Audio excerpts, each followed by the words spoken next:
وأحسن منك لم تر قط عيني وأجمل منك لم تلد النساء خلقت مبرأ من كل عيب خلقت مبرأ من كل عيب كأنك قد خلقت كما تشاء كتاب أنزلناه إليك مبارك ليدبروا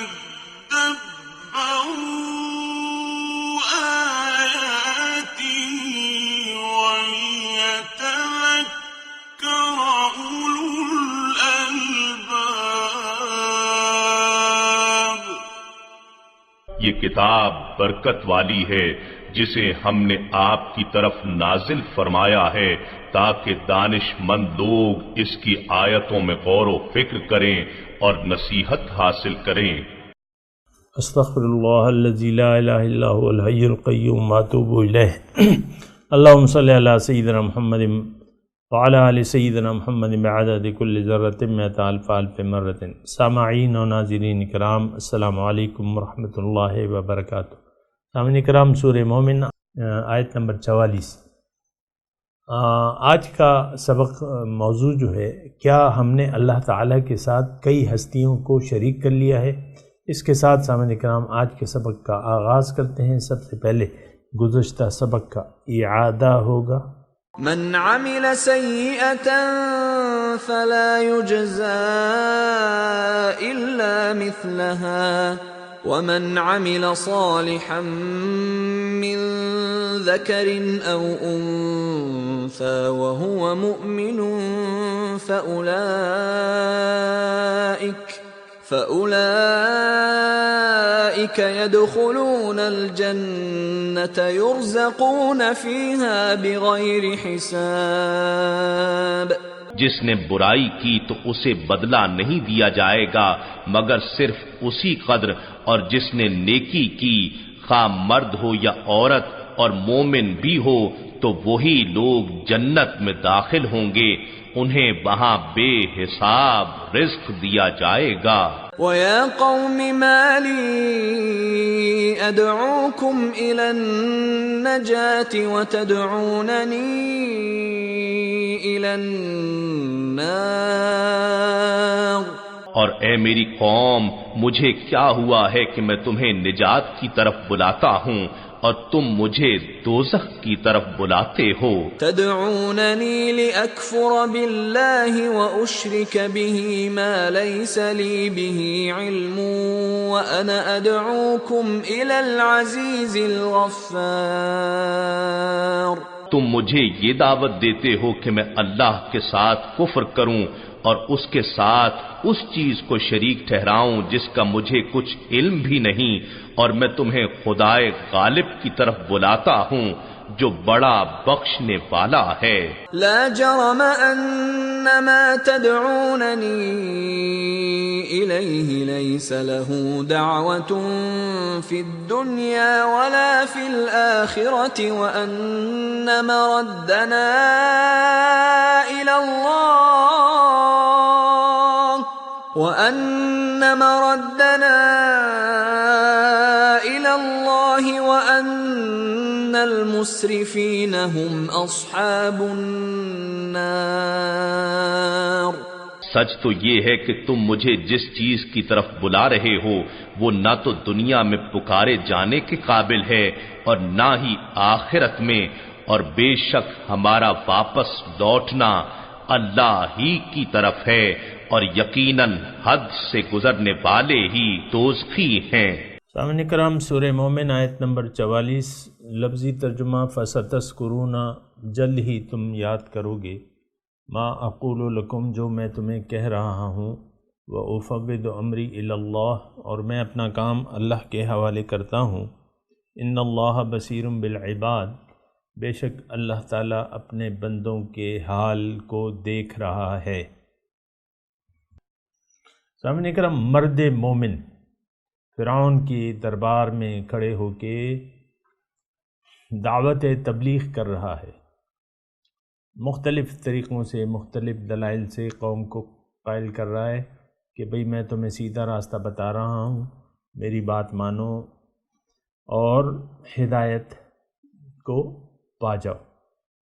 تو اس کے بارے میں گزشتہ سبق میں تھا کہ لا جرم انما تدعوننی الیہ لیس لہ دعوت فی الدنیا ولا فی الآخرہ، بے شک بات تو یہ ہے کہ جس طرف تم مجھے بلاتے ہو، جن معبودوں کی طرف تم مجھے بلاتے ہو، ان کو تو بلانا بنتا ہی نہیں ہے، اور ہمارا لوٹنا اللہ کے پاس ہے، اور جو مصرف ہے وہ آگ والا ہے، دوزخی والا ہے۔ اس کے بارے میں ہم نے بات کی تھی سامعین کرام۔ آج آخری بات فرعون کی دربار میں مرد مومن کی آخری بات،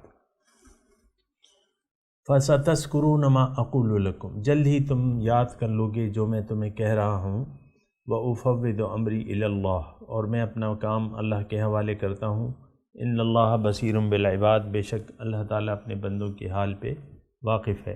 دیکھیں، مومن ہو گیا اور یا پیغمبر علیہ الصلاۃ والسلام کی ذات مبارکہ ہو گئی، اور یا کوئی بھی داعی الحق، یہ ایک بات نوٹ کر لیں کہ ان لوگوں کا کام صرف پہنچا دینا ہوتا ہے، بس بلاغ، پہنچا دینا۔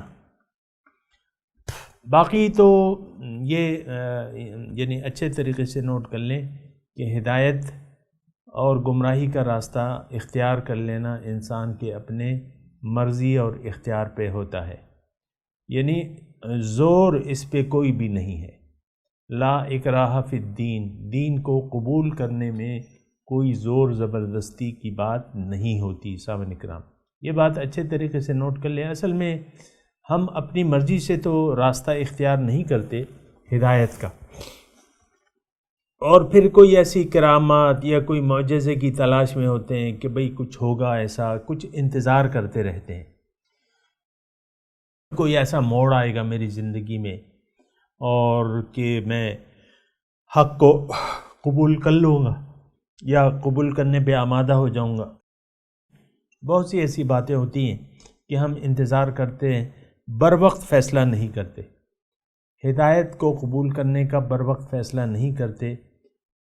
داعیان الی الحق بشمول جو ہیں اولیاء اللہ یا جو بھی اللہ تعالیٰ کے نیک بندے ہیں اور اللہ تعالیٰ کی طرف دعوت دیتے ہیں، وہ تو اپنا کام یعنی کر دیتے ہیں، یعنی حق کو پہنچا دیتے ہیں۔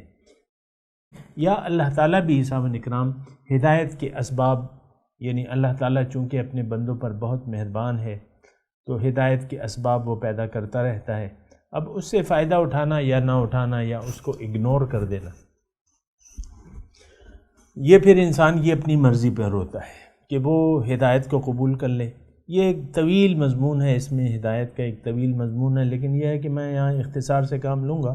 میں صرف یہ کہہ رہا ہوں سامعین کرام کہ ہادی کا کام صرف ہدایت پہنچا دینا ہے، منوانا یہ اس کا کام نہیں ہے، زبردستی منوانا یا منوانے پر مجبور کرنا یا اس کے پیچھے پڑ جانا، نہیں، یہ بات نہیں ہے۔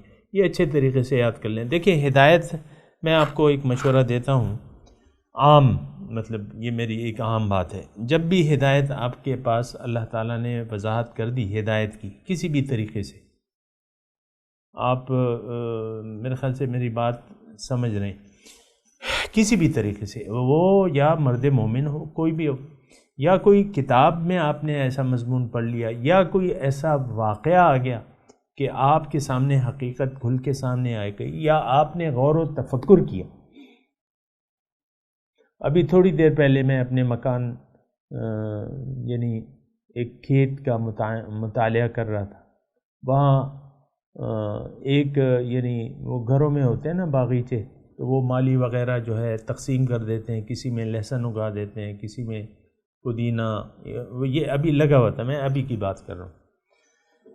تو ایک یعنی چھوٹے سے خطے میں اس نے پودینہ اگایا ہوا تھا، ایک میں لہسن تھا، ایک میں کوئی ساگ وغیرہ تھا۔ اب میں نے پودینے کے ایک پتے کو یعنی توڑ کے چکھا تو اس میں پودینے کی خوشبو آئی۔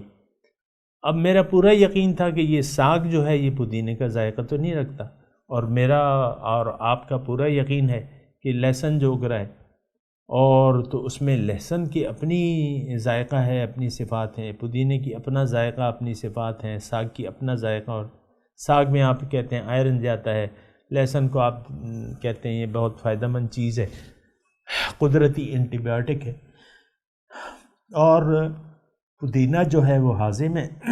ہر ایک چیز کی شکل ذائقہ یہ علیحدہ تھا، مٹی اور پانی ایک سا تھا۔ اب یہ نا اس کو بنیاد بنا کے انسان اگر آپ سوچے کہ بھئی یہ سارا نظام کس نے بنایا ہے، کس کے لیے بنایا گیا ہے، اللہ تعالیٰ نے تو فرمایا کہ یہ تو تمہارے فائدے کے لیے میں نے مسخر کر دیا ہے، یہ ساری چیزیں تمہارے لیے انسان۔ اب آپ دیکھیں پودینہ جو ہے وہ کیا خرگوش کھائیں گے، یا جو ہے چوہے کھائیں گے اسے، یا بلیاں کھائیں گی؟ کون؟ یعنی آپ اپنے گائے وغیرہ کو بھی یہ چیزیں، گائے وغیرہ کے لیے تو اللہ تعالیٰ نے اپنی مطلب ایک وہ رکھ دیا نا، چارہ ہے، اب وہ چارہ ہم نہیں کھاتے۔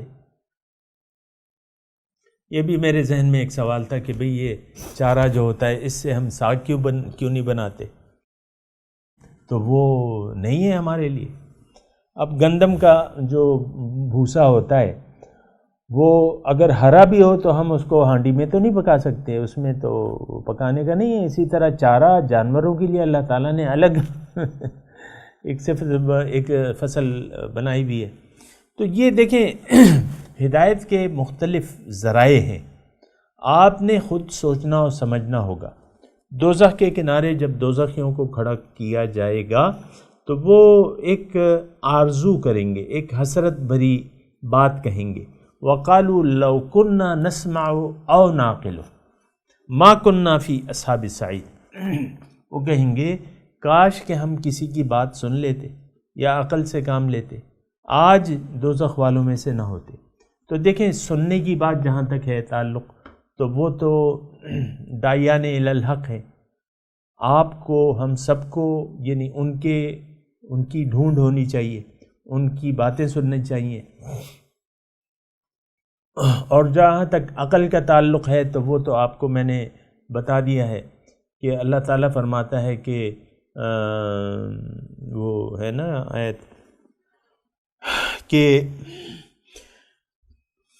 سنریہم آیاتنا فی الآفاق وفی انفسہم حتی یتبین لہم انہ الحق من ربہم، ہم انہیں اپنی نشانیاں، اپنی توحید کی نشانیاں یہ ہم بتا دیں گے، آفاق اور انفس میں، ان کے اپنے آپ میں بھی اور کائنات میں بھی، حتیٰ تاکہ یہاں تک کہ ان پہ واضح ہو جائے گا کہ جو کچھ یہ ہے یہ حق ہے، یعنی جو پیغمبر تعلیم لائے ہیں یہ حق ہے، جو مقصد حیات ہے وہ حق ہے۔ تو بہرحال ہم لوگ نہ تو سوچتے سمجھتے ہیں سامعین کرام، نہ کسی کی بات پہ کان دھرتے ہیں جیسا کہ دھرنا چاہیے۔ تو بہرحال یہ تو خیر ہماری مرضی ہے، یعنی آیا ہم عقل و فکر سے کام لیں یا نہ لیں، یا کسی کی بات سنیں یا نہ سنیں، یا کسی کی بات کو قبول کر لیں یا نہ کریں، یہ ہماری مرضی ہے۔ انسان کو اللہ تعالیٰ نے آزاد چھوڑ دیا ہے حق کو قبول کرنے کے لیے۔ تمہارے اللہ تعالیٰ نے قرآن میں بالکل واضح طور پہ فرمایا ہے کہ وَقُلِ الْحَقُّ مِن رَبِّكُمْ فَمَنْ شَاءَ فَلْيُؤْمِنْ وَمَنْ شَاءَ فَلْيَكْفُرْ، دیکھو حق تو تمہارے رب کی طرف سے آ گیا، اب جس کا جی چاہے ایمان لے آئے، یقین کر لے حق پہ، جس کا جی چاہے انکار کر دے۔ لیکن جو ظالم ہیں، جو حق کو نہیں مانتے، ان کے لیے اللہ تعالیٰ اِنَّا أَعْتَدْنَا لِلظَّالِمِينَ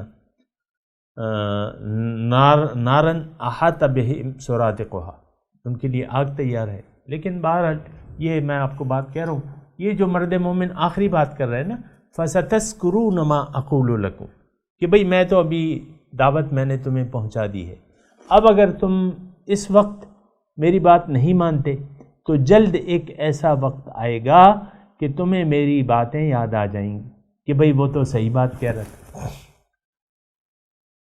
قبر میں پتہ چل جائے گا. اب فرعونی، یہاں تو فرعونی تھے، اس کا لشکر تھا، اب وہ سارے ان کے پیچھے تھے، فرعون کے پیچھے تھے لشکر سمیت. اور وہ آپ دیکھیں کہ جب موسیٰ علیہ السلام اپنی قوم کو لے کے نکلے اور سمندر نے انہیں راستہ دے دیا تو فرعون نے بھی ان کا پیچھا کیا اور بلکہ اپنی بڑائی بولنے لگا کہ دیکھو مجھے سمندر نے راستہ دے دیا. بہرحال جب وہ سب پہنچ گئے وہاں پہ، کہاں پہ؟ سمندر میں، سارا لشکر اتر گیا، اللہ تعالیٰ نے حکم دے دیا کہ برابر ہو جاؤ. اب وہ ڈوبنے لگے. اب یقیناً اس وقت وہ بات یاد آئی ہوگی اس مرد مومن کی بھی اور موسیٰ علیہ السلام کی بھی. اسی طرح موت کے بعد جب دوبارہ حیات برزخی میں یعنی حساب کتاب ہوتا ہے اور انسان وہاں کے حالات بد کا شکار ہو جاتا ہے تو اس کو یاد تو آتی ہیں ساری باتیں کہ بھئی مجھے پیغمبر کی تعلیم آئی تھی، اللہ تعالیٰ نے مجھے بتایا تھا اپنی نشانیوں کے ذریعے کہ حق کیا ہے، لیکن حق کا میں نے اپنی نفسانی خواہشات کو غالب آ گئی اور میں نے حق کا اتباع نہیں کیا.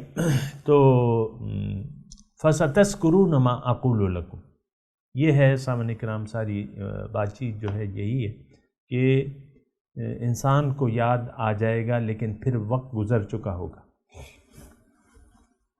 اسی سلسلے میں پشتو کے ایک مشہور صوفی شاعر ہیں، رحمان بابا ان کا نام ہے پشتو میں.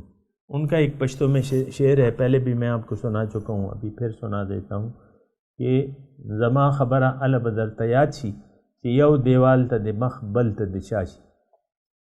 یہ وہی بات ہے جو مرد مومن کہہ رہے ہیں نا. وہ کہتے ہیں میری بات جو ہے تمہیں جب یاد آئے گی، یعنی میری بات کو اس وقت تم یعنی اس کا افسوس کرو گے اور وہ یاد آئے گی تمہیں جب ایک دیوار کی طرف تمہارا منہ کر دیا جائے گا اور دوسری دیوار کی طرف تمہاری پیٹھ ہو جائے گی. تو بات یہ ہے سامعین کرام کہ دیکھیں ہدایت کا قبول کرنا یہ ہمارے فائدے میں ہے، ہمارا ذاتی فائدہ ہے. دیکھیں ہم میں سے ہر انسان، میں آپ کو کہتا ہوں کہ لالچی ہے اور حریص ہے، مفاد پرست ہے. تو دیکھیں یہ بہت بڑا مفاد ہے آپ کا کہ آپ حق کو قبول کر لیں ابھی اسی وقت فوراً.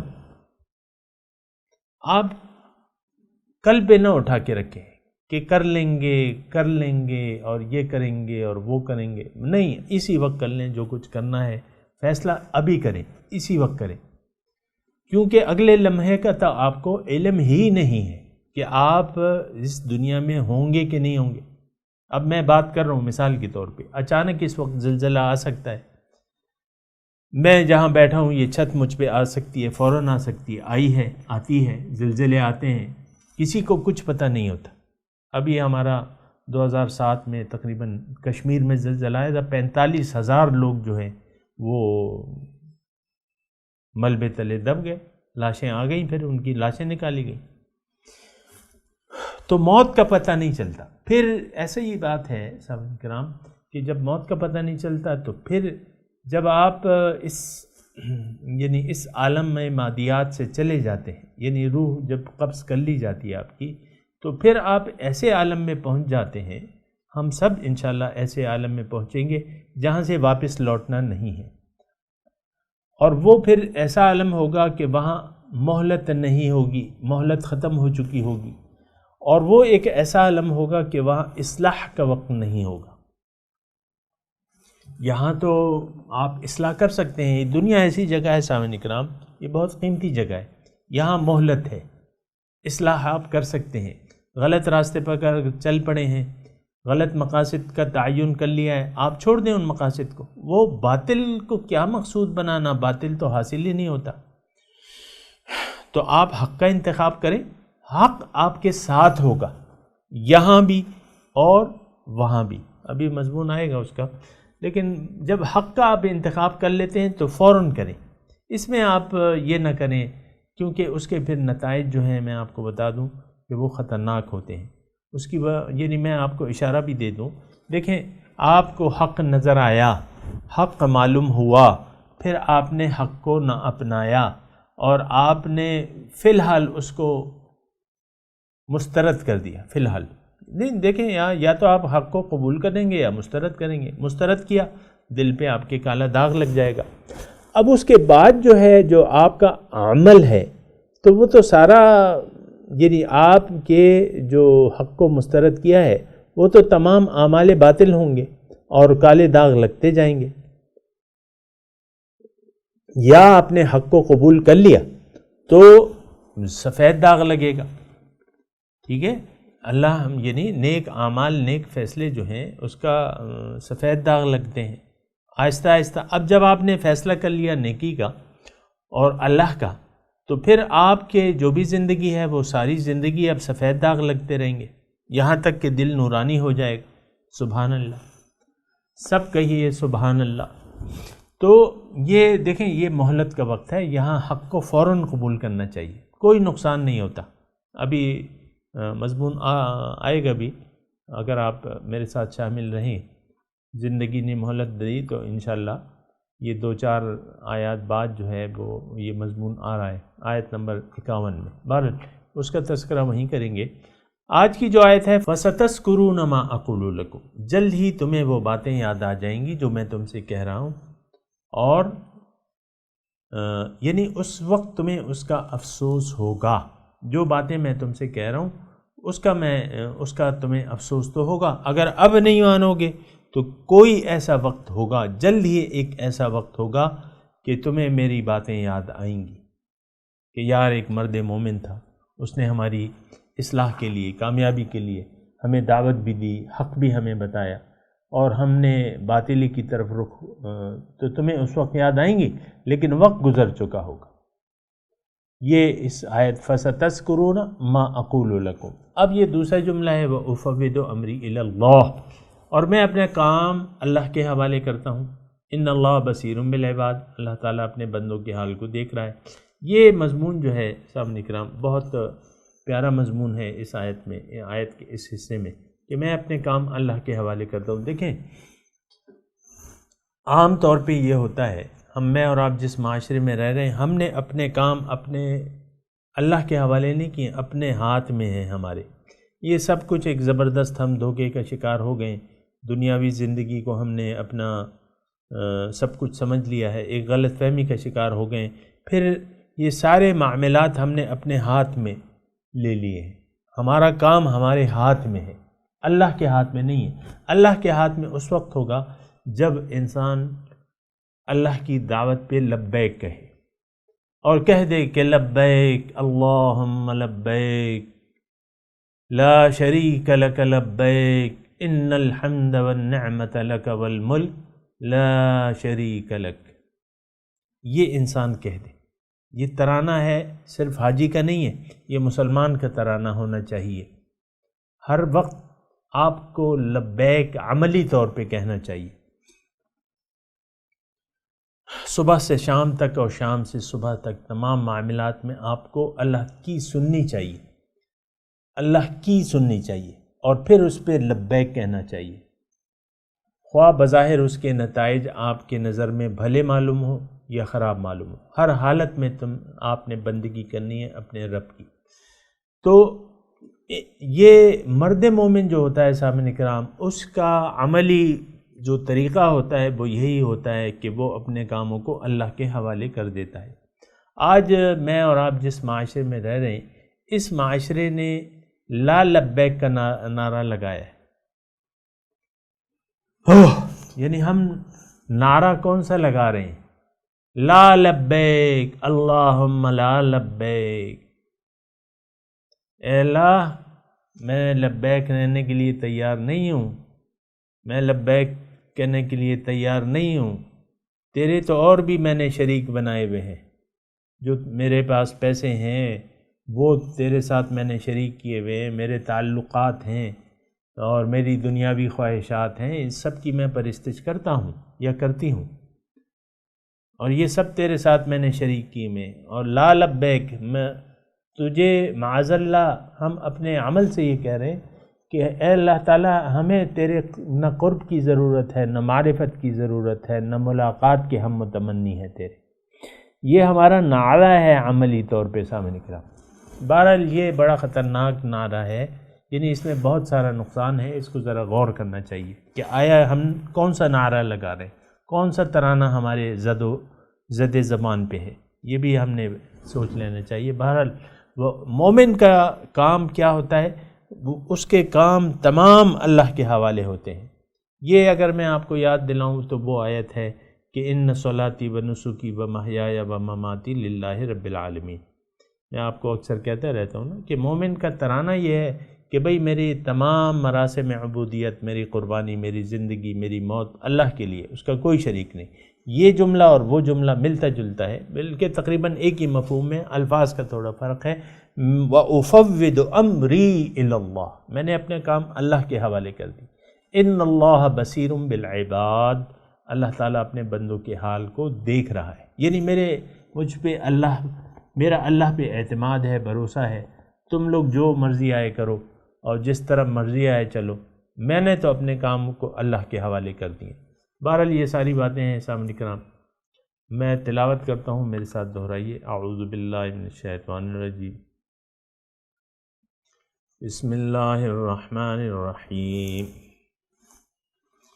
فَسَتَذْكُرُونَ مَا أَقُولُ لَكُمْ وَأُفَوِّضُ أَمْرِي إِلَى اللَّهِ إِنَّ اللَّهَ بَصِيرٌ بِالْعِبَادِ.